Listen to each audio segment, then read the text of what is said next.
Eksôdosy toko fa 7:30.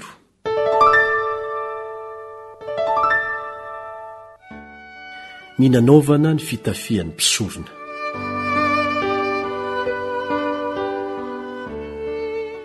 Ary tamin'ny manga sy ny volomparasy ary ny mena no nanaovany ny fitafiana makarakara, hanaovana fampompivavahana ao amin'ny fitoerana masina. Ary nanao ny fitafiana masina ho an'ny Arona izy, dia arak'izay efa nandidiny Jehova any Mosesy.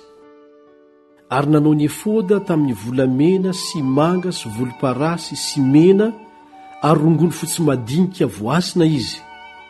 Ary namisaka ny volamena ho takelaka manify izy, dia nandidididy azy ho kofehy volamena, haasiny amin'ny manga sy ny volomparasy sy ny mena ary ny rongony fotsy madinika, dia asan'ny mpanenina mahay.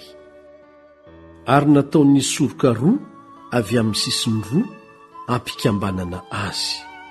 Ary ny fehikibo momba ny efoda izay teo amboniny dia ny ray taminy sady nitovy tarehy taminy, ka nataony volamena sy manga sy volomparasy sy mena ary rongony fotsy madinika voasina, dia arak'izay efa nandidiny Jehova any Mosesy.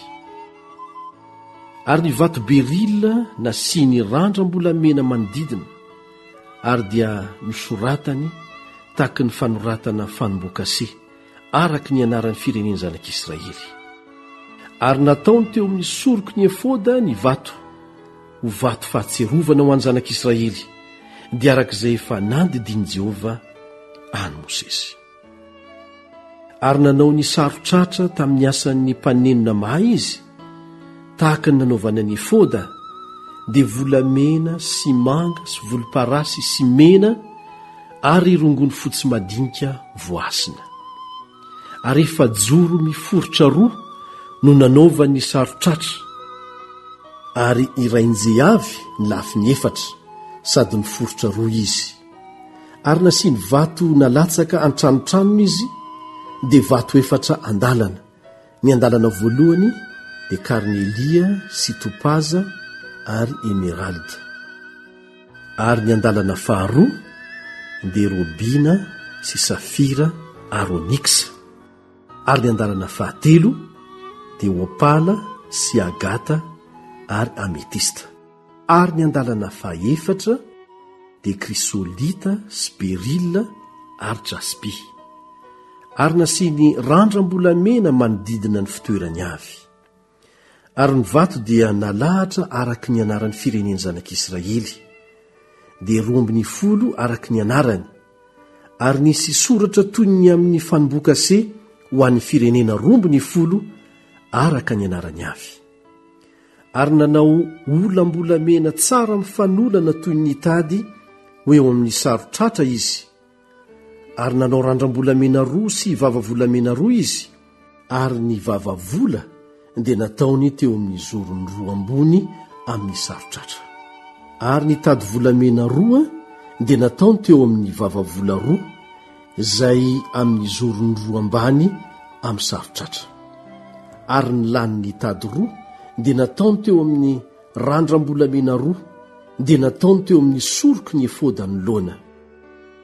Ary nanao vavavolamena roa izy, ka nataony teo amin'ny zorony roa ambany amin'ny sarotratra, dia amin'ny sisiny anatiny izay manolotra ny efoda. Ary nanao vavavolamena roa koa izy, ka nataony teo amin'ny soroka roa amin'ny efoda, dia ao ambaniny, eo anoloany, akaiky ny fikambanany, eo ambonin'ny fehikibo momba ny efoda. Ary kofehy manga no namehezan'ny vavavolan'ny sarotratra tamin'ny vavavolan'ny efoda, mba ho eo ambonin'ny fehikibo momba ny efoda ny sarotratra, ka tsy ho afaka eo, dia arak'izay efa nandidiny Jehova any Mosesy. Ary nanao ny akanjo ivelany misy ny efoda asan'ny mpanenina izy, ka nataony manga avokoa. Ary ny vozon'ny akanjo ivelany dia teo fovoany tahaka ny vozon'ny akanjo ferovatratra.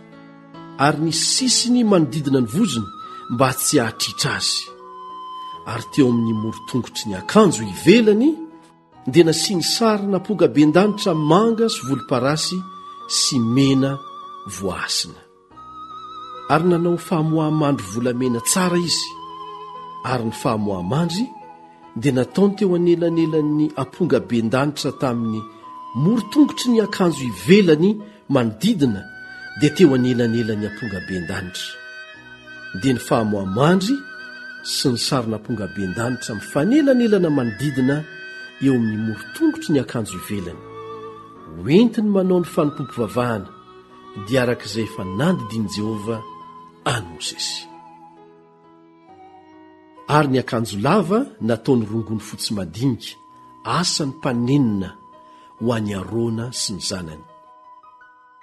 Ary ny amama dia nataony rongony fotsy madinika, ary ny satroka tsara tarehy nataony rongony fotsy madinika, ary ny kalsaonina fohy dia nataony rongony fotsy madinika voasina. Ary ny fehikibo nataony rongony fotsy madinika voasina sy manga sy volomparasy ary mena, asany mahitenina samy hafa soratra dia arak'izay efa nandidiny. Ary ny takelaka ho eo amin'ny diadema masina dia nataony volamena tsara. Ary nasiany soratra araka ny fanoratana amin'ny fanombokase hoe hamasinina ho an'i Jehovah. Ary nasiany kofe manga hamehezany azy amin'ny hamama eo amboniny dia arak'izay efa nandidiny Jehovah any Mosesy. Ary vita ny asa rehetra tamin'ny taberna kely ny tranon'ilay fionana, fa ny zanak'Israely efa nanao arak'izay rehetra nandidiny Jehovah ny Mosesy. Dia nentiny teo amin'ny Mosesy ny taberna kely, dia ny lay sy ny fanaka rehetra momba azy, ary ny farangony sy ny zanakazony, ary ny barany sy ny andriny, ary ny faladiany.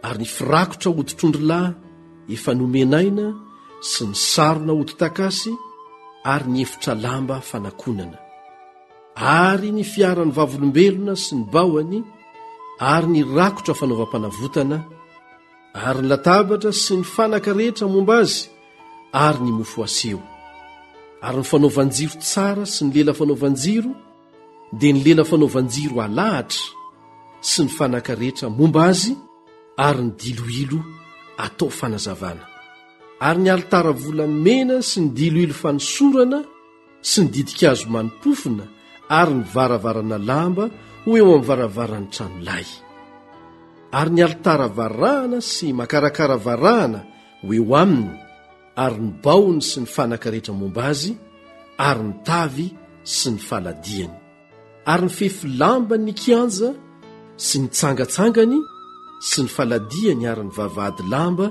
eo amin'ny vavahady ny kianja, ary ny kofehiny sy ny tsimatra, ary ny fiasana rehetra momba ny taberna kely ny tranolay fionana. Ary ny fitafiana makarakara hoenti manao fampompivavahana eo amin'ny fitoerana masina ho an'ny Arona mpisorona, sy ny fitafiany zanany hoentiny manao fisoronana. Arak'izay rehetra efa nandidiny Jehovah ny Mosesy, dia toy izany no nanaovan'ny zanak'Israely ny asa rehetra. Ary nizaha ny asa rehetra Mosesy, ka indro efa nataony arak'izay nandidiny Jehovah dia nisaotra azy Mosesy.